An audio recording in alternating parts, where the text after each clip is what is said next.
Ne oluyor? Bu ne? Dur nereye geldim? Bir dakika şuna işe yarıyor.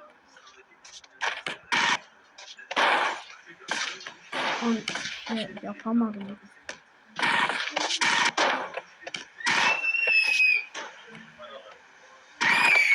Oha.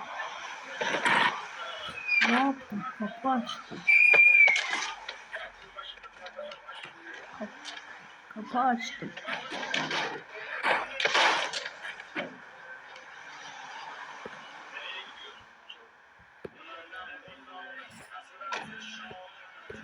Kapı kapandı. Neyse. Nasıl ya bu? Devasa. Neyse ben gideyim şu. Ama zorundayım. Hadi ya Allah. Nerede? Şimdi ne yapacağım?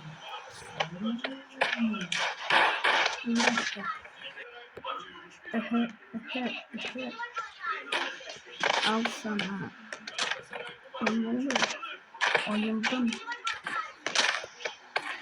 Ne oluyor? Bir şeyler oluyor ama. Ne oluyor bana? Al sana. Al sana.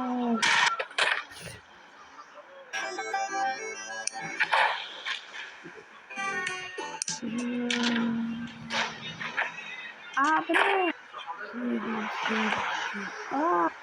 Hemen kaçmalıyım.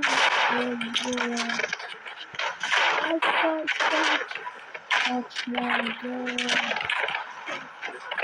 Gel buraya.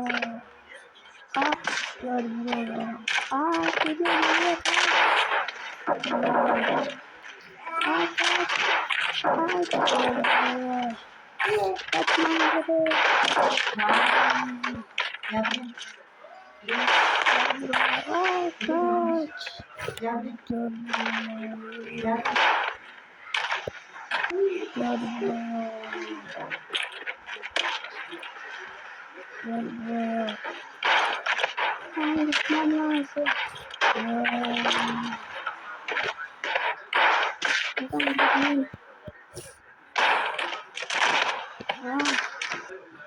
Şunu değiştireyim. Şunu gel buraya. Gel buraya. Gel. Seni de düşürebileceğim.